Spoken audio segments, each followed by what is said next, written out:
Get yourself comfy, and when you're ready, we'll begin. The world had grown too loud for Andy, too bright, too insistent in its demands. And so she walked, not with destination but with purpose, not knowing where her feet would take her, but trusting they knew better than her tired mind, better than her overwhelmed heart, better than the part of her that had been making decisions for far too long without any pause, without reprieve, without the space to simply be,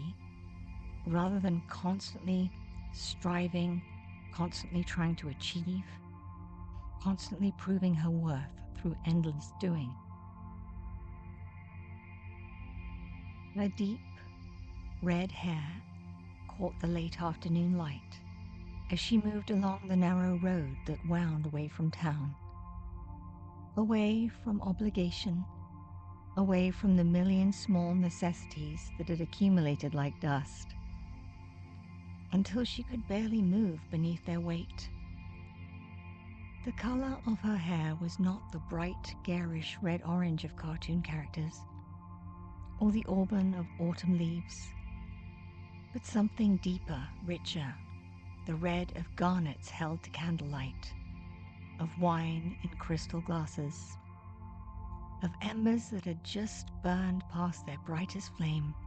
into something more subtle, more lasting, more true.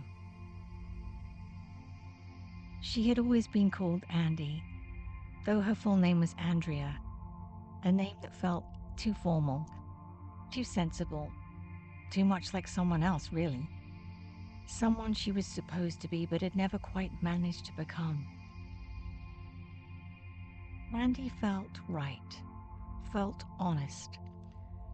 felt like the person she actually was beneath all the layers of expectation, beneath all the roles she performed, beneath all the versions of herself she presented to different people in different contexts. Exhausting, shape-shifting that left her uncertain of which shape was truly hers, which face was the one she wore when no one else was watching. The road curved, following terrain she had never explored despite living nearby for years. Despite driving past the turnoff countless times without curiosity, without interest, without the energy that exploration required. But today something had pulled her here, some instinct, some knowing that lived deeper than thought, some part of her that recognized opportunity, that sensed possibility and whispered, "This way. There's something here for you that you need." The pavement ended without ceremony, transitioning to packed earth, to a path that looked rarely traveled that bore the marks of seasonal weather, more than regular use. Grass grew in the center, creating a green stripe between two tire tracks long since faded, suggesting that whatever traffic this road once carried had ceased, had been redirected, had found other routes, leaving this way forgotten, overlooked, abandoned to the patient reclamation that nature performed whenever humans stopped maintaining their claim. Andy followed it without hesitation, without question, her feet finding rhythm, her breathing settling into the pace of walking, her mind beginning to quiet as her body took over, as movement became meditation, as the simple act of placing one foot in front of the other created a kind of trance, a gentle descent into the present moment, where concerns about past and future gradually released their grip, loosening finger by finger until she floated free, held only by the now, by the step, by the breath. The forest appeared as forests in old tales appear, not gradually but suddenly, as though she'd crossed an invisible threshold, as though one moment the land stretched open and familiar, and the next she stood at the entrance to woods unlike any she had known. The trees rose beneath her, their trunks smooth and strange, their bark coloured not browns and greys of ordinary forests, but shades of red, burgundy and crimson, of ruby and garnet, as though the trees themselves were made of solidified fire, of frozen flame, of something that had burned so intensely it could no longer be extinguished,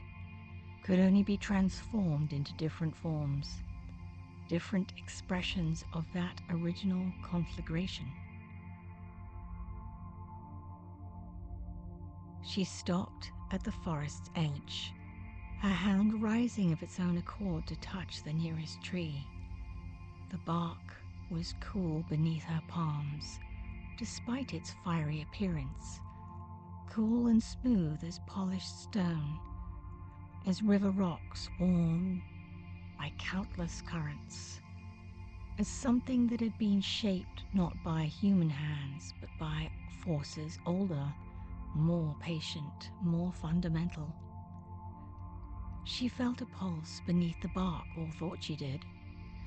It was difficult to say whether what she perceived was the tree's heartbeat or her own. Amplified, reflected back to her through contact, through the circuit completed by her touch. The forest breathed around her, and she breathed with it, finding synchrony without trying, without forcing, simply allowing her rhythm to adjust, to align, to join the greater rhythm that governed all things, the inhale and the exhale, the expansion and contraction, the eternal oscillation between taking in and letting go, between receiving and releasing, between being filled and being emptied so that filling could happen again. She entered. The path continued into the forest,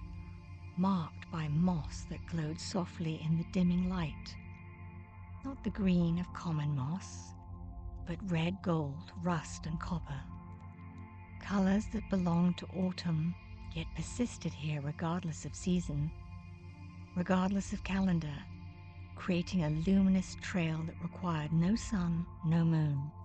no external illumination, because it carried light within itself, generated it through some quality of living tissue, some bioluminescence that transformed ordinary moss into something miraculous, into something that marked the way for travelers, that guided wanderers deeper into the forest's embrace. The trees stood in close ranks, their red trunks rising like pillars in some vast cathedral, their branches interweaving overhead to create a canopy so dense that sky became suggestion rather than certainty, glimpsed only in fragments through gaps in the foliage. The leaves, and there were leaves despite the tree's strange bark, hung in shades that progressed from deep burgundy to brighter scarlet, to a crimson so intense it seemed to pulse with its own heartbeat, seemed to glow from within, seemed to be illuminated by some internal fire that never consumed, never diminished, simply burned eternally at whatever frequency allowed leaves to be leaves, while also being light, while also being beauty, while also being impossible. As Andy walked deeper into the Crimson Grove, for that was its name, though she did not know this yet, would not learn it until later, until the forest chose to reveal itself more fully, until she had proven herself worthy through simple presence, through the willingness to continue, through the courage it took to walk into strangeness without knowing what waited, what would be asked, what would be given. As she walked, the quality of light changed, grew richer, more saturated, until it seemed she moved through air made of amber, honey, of liquid gold tinged with rose, with rust, with that particular glow that appeared when fire was reflected through wine, when flame was filtered through crystal, when light and color combined to create something that was neither light alone nor color alone, but a third thing, a synthesis, a marriage of illumination and hue. The forest smelled deliciously of cinnamon and smoke, of cloves and something else, something sharp and clean, that might have been pine or might have been something with no name, no equivalent in the ordinary world, some scent that existed only here, only in this forest where rules bent, where boundaries evaporated, where the possible expanded to include things that science would deny, that logic would reject, that the rational mind would dismiss as fantasy, as imagination, as the inventions of exhausted consciousness seeking escape from reality's constraints. But Andy had passed beyond the rational mind, had descended into some deeper awareness, some older knowing that did not require evidence, did not demand proof, simply recognized truth when it encountered truth, simply knew what it knew without needing to explain how it knew, without requiring the validation of external authority, of expert opinion, of consensus. Reality that such forests did not exist. Such colors were impossible. Such experiences belonged to dreams, not to waking life. Yet, she was awake.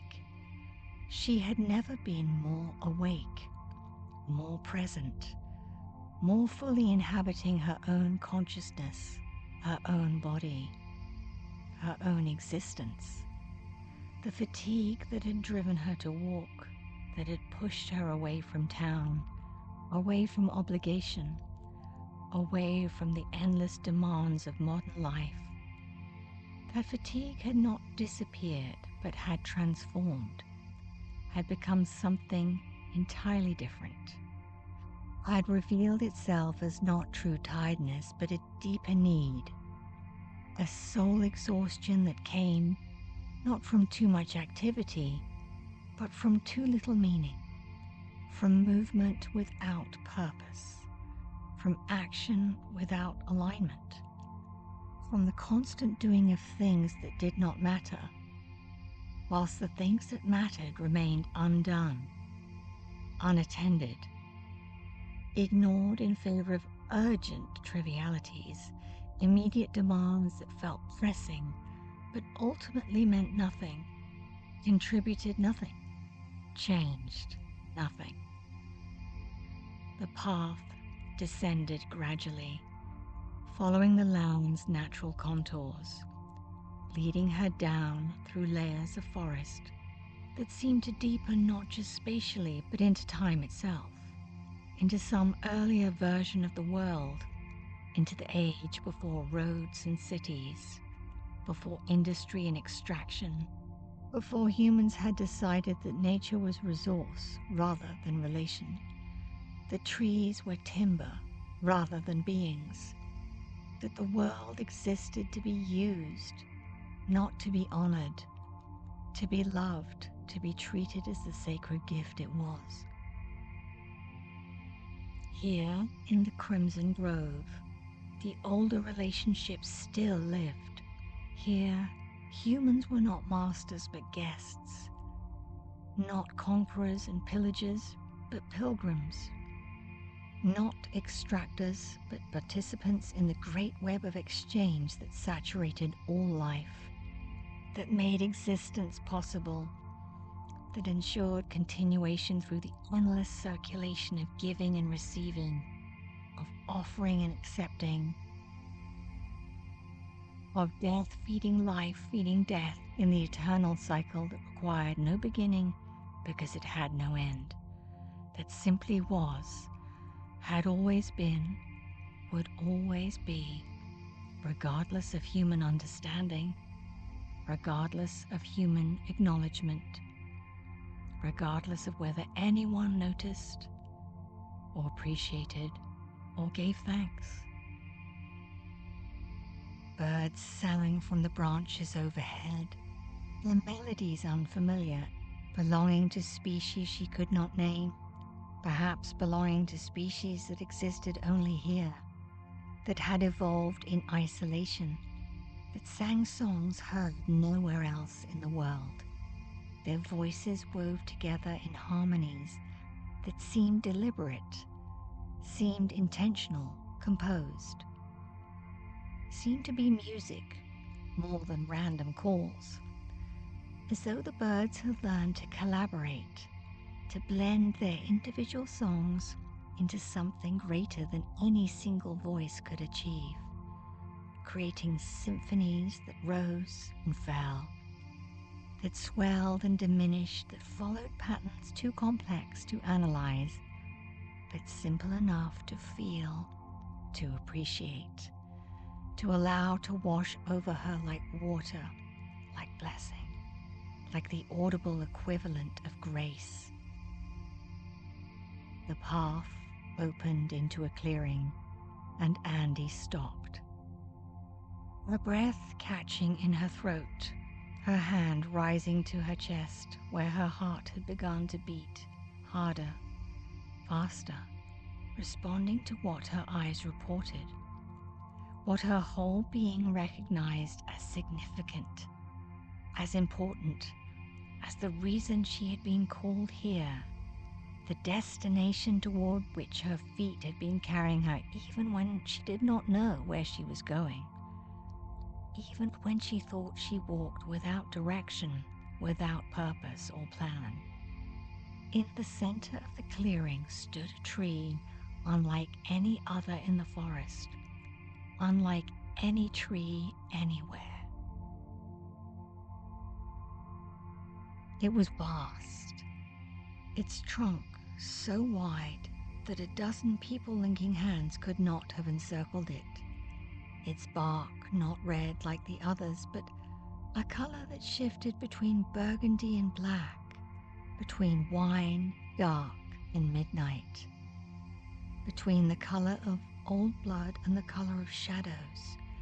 creating a surface that seemed to absorb light rather than reflect it, that seemed to be a portal, a doorway, a threshold between this world and some other. The tree's branches spread wide and high, creating a canopy that covered the entire clearing. And from these branches hung fruit, though fruit seemed inadequate to describe what she saw. What drew her eye and held it? What made her move forward without conscious decision? Pulled by desire, by curiosity, by hunger that was not physical but spiritual,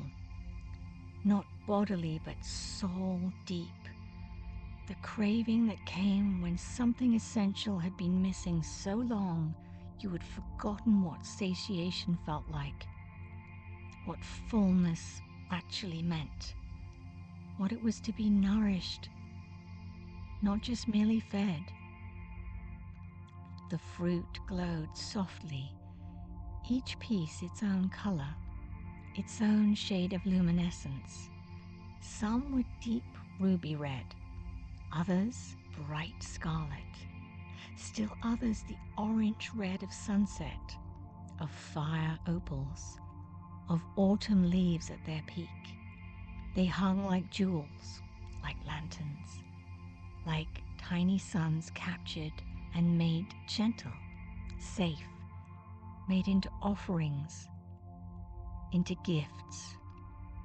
into something that could be approached, touched, tasted, without fear of burning, without risk of consumption. Andy walked to the tree, her hand extended, her fingers reaching for the nearest fruit, a piece that glowed deep garnet, that seemed to pulse with slow rhythm,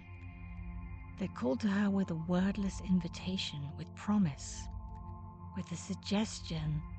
that what she sought, what she needed, what she had been missing could be found here, could be given freely, could be hers if she would only accept it, only receive it. Allow herself to be filled, rather than continuing in the exhaustion of constant emptiness, constant striving, constant seeking without finding. Her fingers closed around the fruit, and it came away easily, willingly, dropping into her palm with weight that was both substantial and light, both material and somehow ethereal,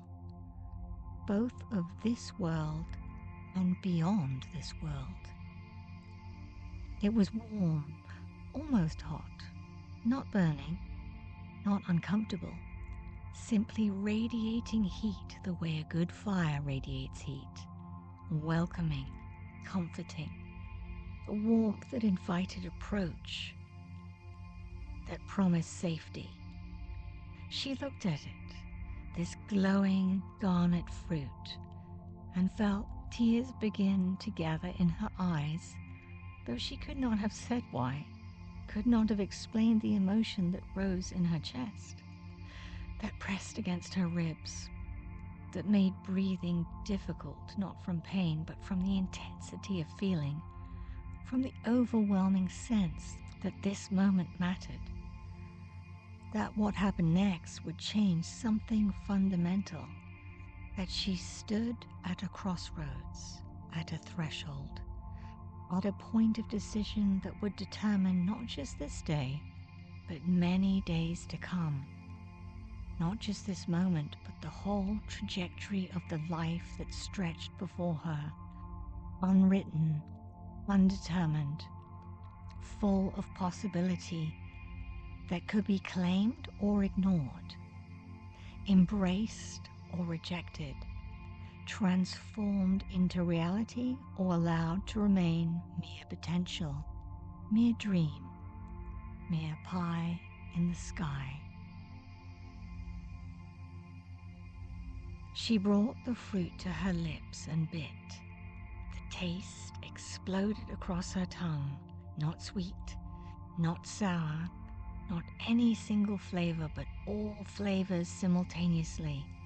the essence of taste itself, of pleasure distilled and concentrated, of satisfaction made edible, made consumable, made into something that could be taken into the body,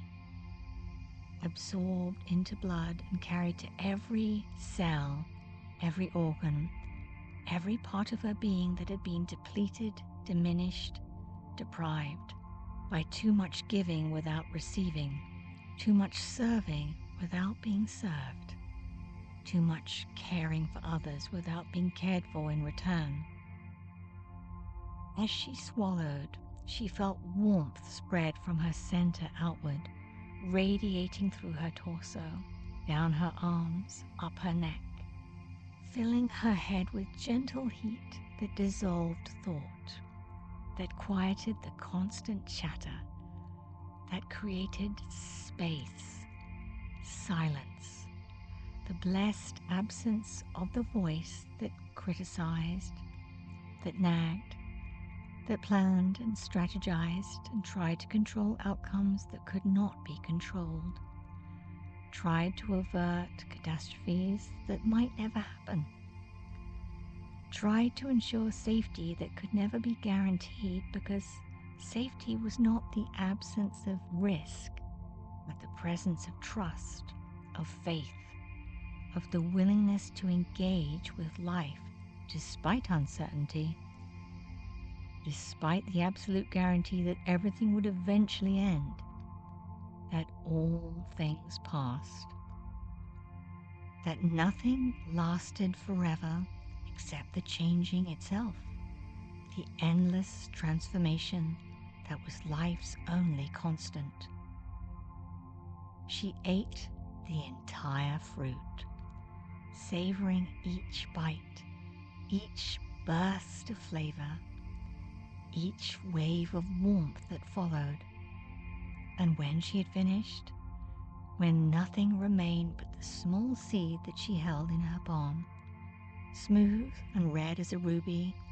glowing faintly with its own inner light, she felt different.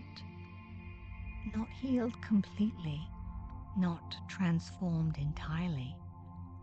not suddenly perfect or problem-free or enlightened beyond all human limitation,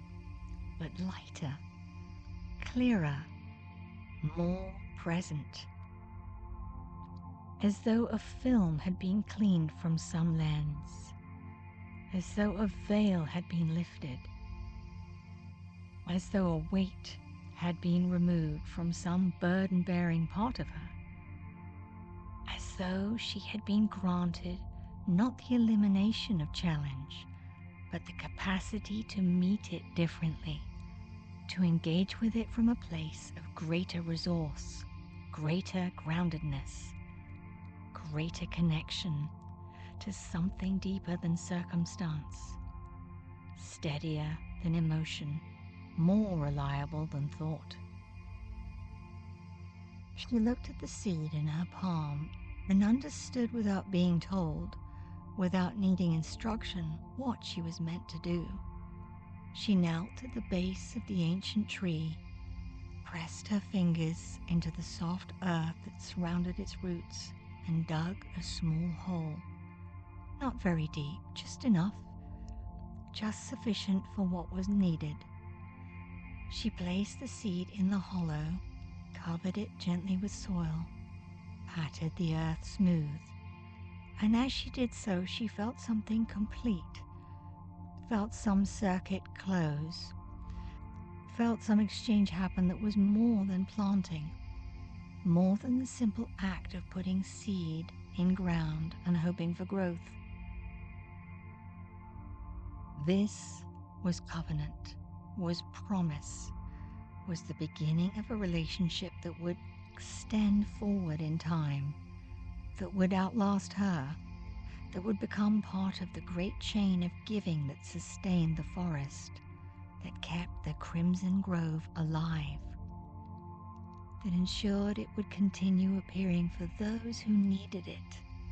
for those who walked away from noise and toward silence,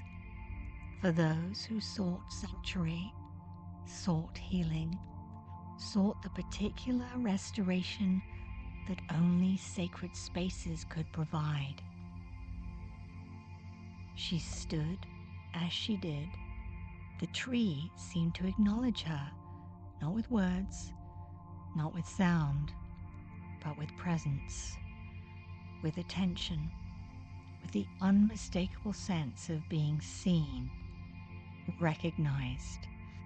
being welcomed into communion with something vast, something ancient, something that possessed wisdom accumulated over centuries of witnessing, of holding space, of offering fruit to wanderers, of giving what was needed to those who approached with open hands, with honest need, with the humility that came from admitting that you could not do it alone, that you required help, that asking for assistance was not weakness but wisdom, not failure but courage, not admission of inadequacy but recognition of interdependence, of the truth that no one survived alone, that life was sustained through a web of mutual support, of giving and receiving, of the circulation that made continuation possible.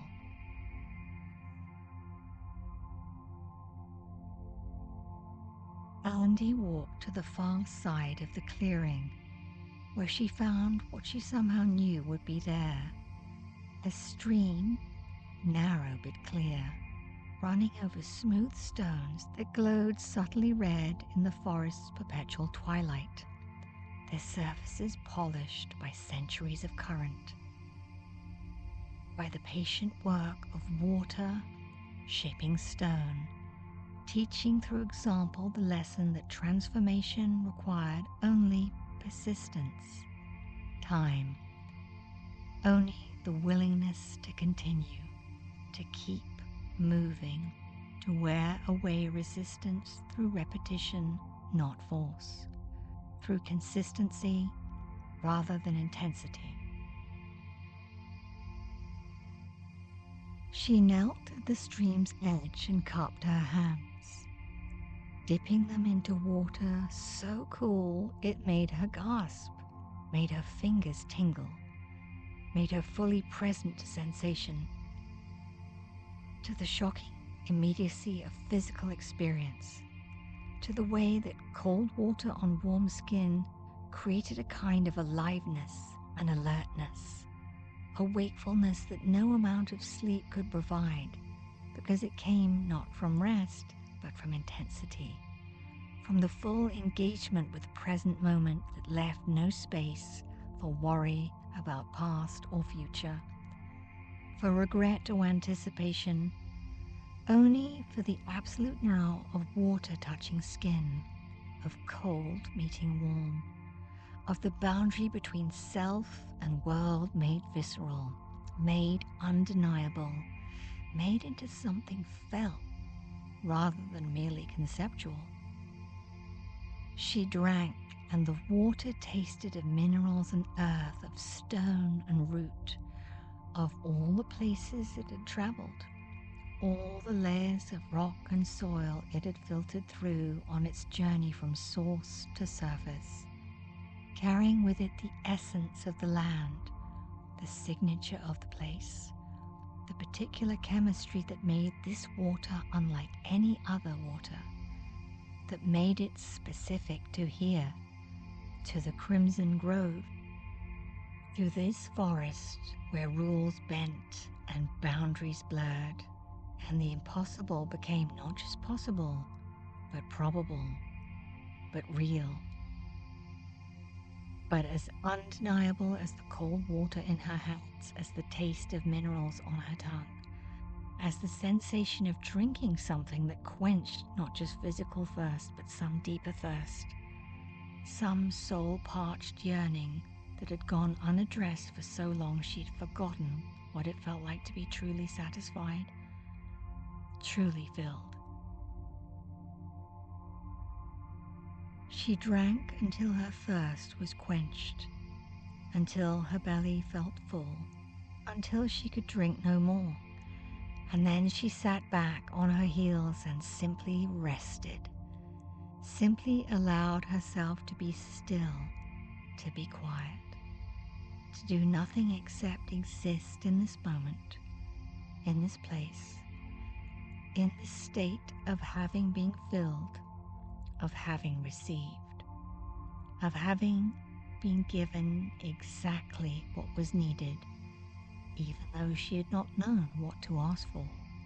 had not been able to articulate her need, had only known that something was missing, that she was running on empty, that she could not continue indefinitely without replenishment, without restoration,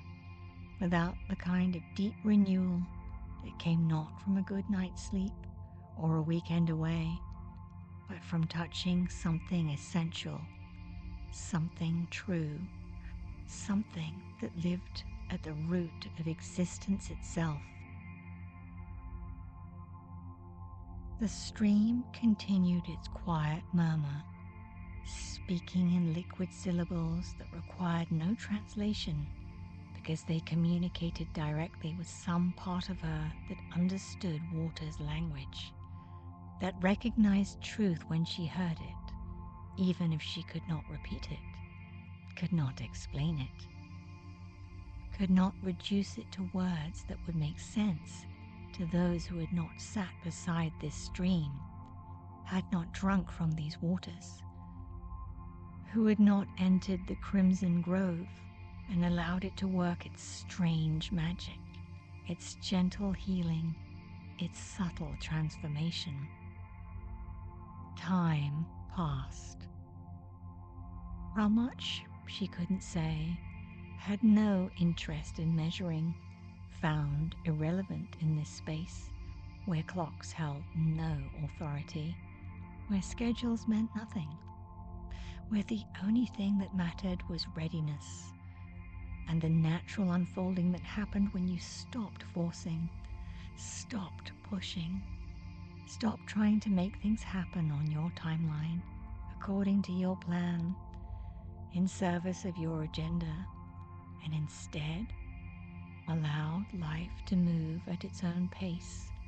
to reveal itself according to its own wisdom, to unfold as it needed to rather than as you wanted it to.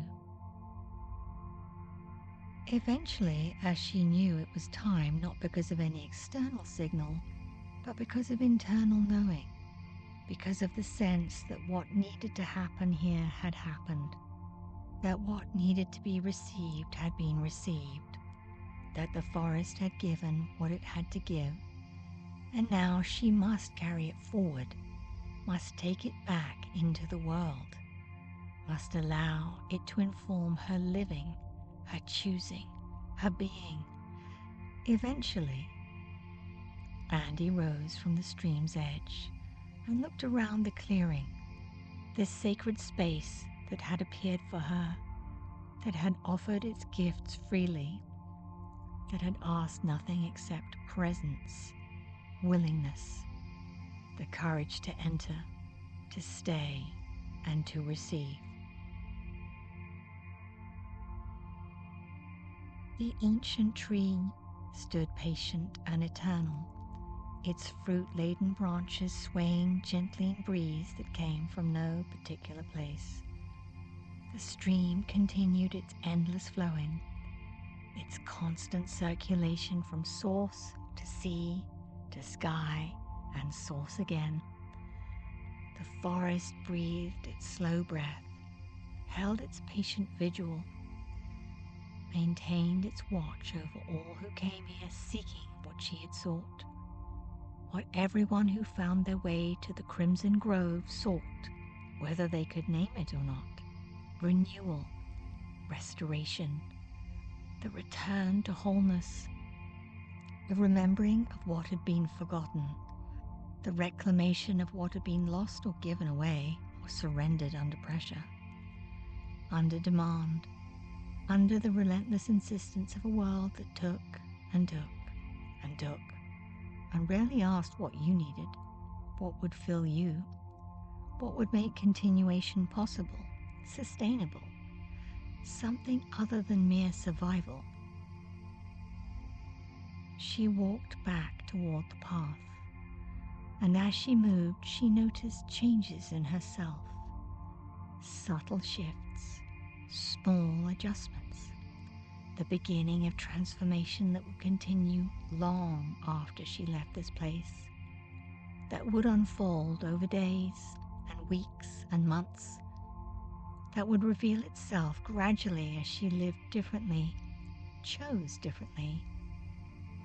prioritized differently, remembered what the Crimson Grove had taught her, not through words but through experience, through the taste of fruit, through the cold of water, through the presence of the ancient tree, through the color that surrounded her, that filled her vision, that had somehow entered her being and would remain there, a talisman, touchstone, a reminder. Her red hair seemed brighter, somehow more vivid, as though it had absorbed some of the forest's crimson glow, as though she carried with her now a piece of this place, a fragment of its essence,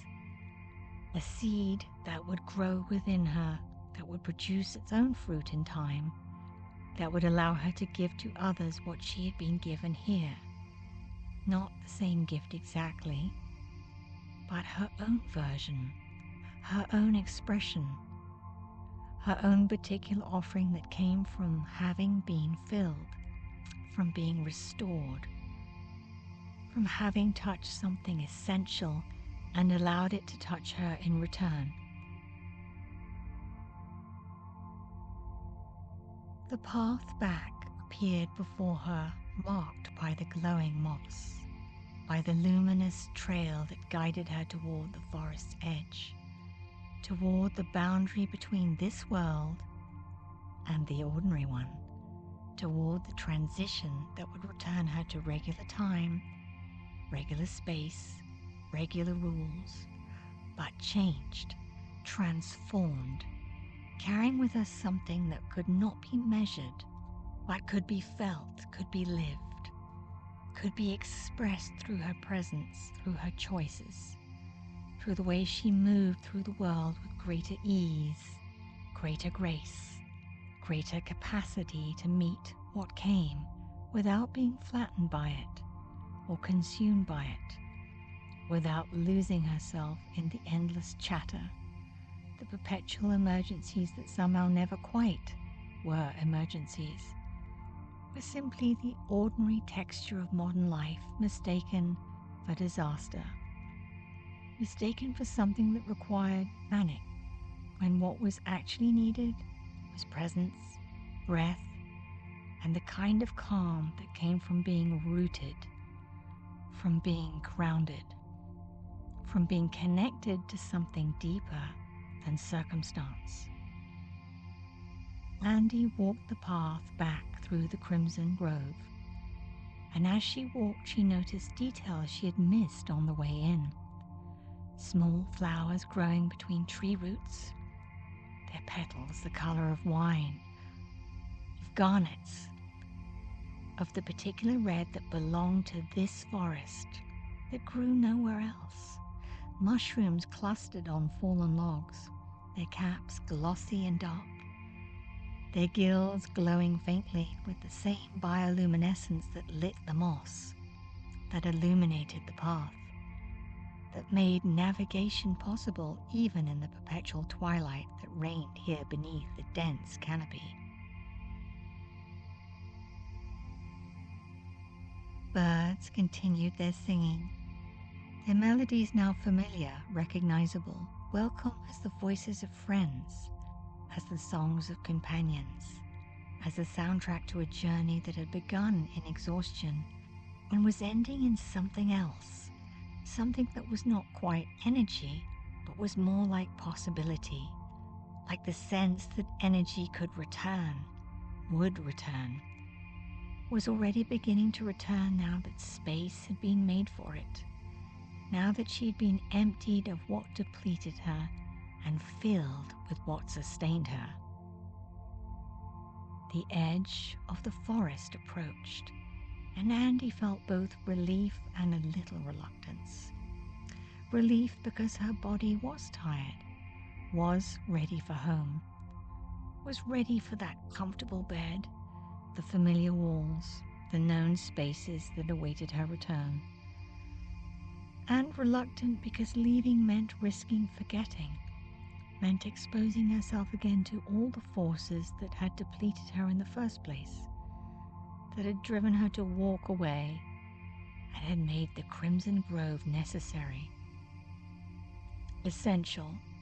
the only thing that could have given her what she needed when she needed it most. But as she reached the threshold, as she prepared to step from forest onto the path that would lead to road, that would lead to town, that would lead to home, she felt something pressed into her hand, not by external force, but by the forest itself, by some mechanism she could not see but could feel, sense, could recognize as gift, as offering, as the physical token that would anchor the invisible transformation, that would provide material proof that this had been real, had been actual, had been something that happened rather than something imagined, something dreamed, something invented by tired minds seeking escape. She opened her hand and saw what the forest had given her. A single red leaf, but not the bright scarlet of the canopy, nor the deep burgundy of the undergrowth, but something between, something that shifted as she looked at it, that seemed to move through the entire spectrum of red depending on angle, on light, on the quality of attention she brought to viewing it. The leaf was perfectly formed, unblemished, as beautiful as anything she had ever seen. And as she held it, she felt warmth radiate from it, felt its presence in her palm as both weight and weightlessness, felt it simultaneously substantial and ephemeral, both of this world and beyond this world. Simple leaf and something much more, something that carried meaning beyond its physical form, that represented not just itself, but everything it had experienced, everything the forest had given, everything she had received and would carry forward into her life, into her days, into the moments when she would need to remember what she had learned here, what the crimson grove had taught, what the ancient tree had offered through its glowing fruit. Andy slipped the leaf into her pocket, felt it settle against her hip, felt its comforting presence like a hand on her shoulder, like a voice in her ear, like the forest's whisper following her back into the world.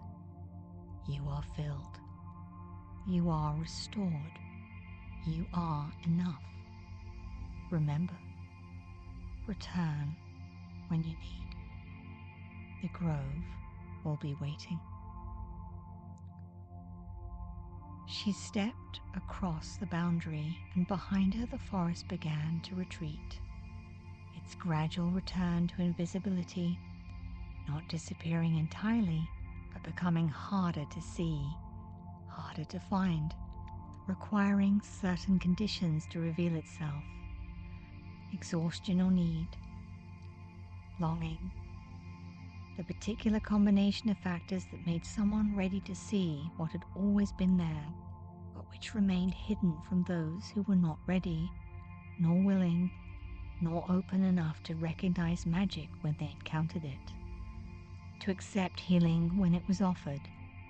to receive gifts that came without price, without demand, without any expectation of return. The path beneath her feet was ordinary dirt again, the pavement appearing ahead where forest gave way to familiar landscape, to known territory, to the world she had left only hours ago, but which felt different now, felt changed, not because it had changed, but because she had changed, because she saw it differently, because the lens through which she perceived had been cleared, had been adjusted to let in more light, more color, more possibility. She walked back toward town, toward home, toward the life that waited for her, and as she walked, she felt the red leaf in her pocket, felt its warmth, felt its presence as a reminder,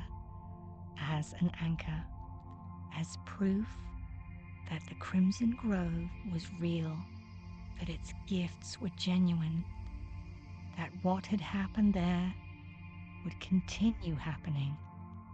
would continue unfolding, would continue revealing itself through her living, through her choosing. Through the way she moved through days with greater ease because she had been filled, had been restored, had been given exactly what she needed when she needed it.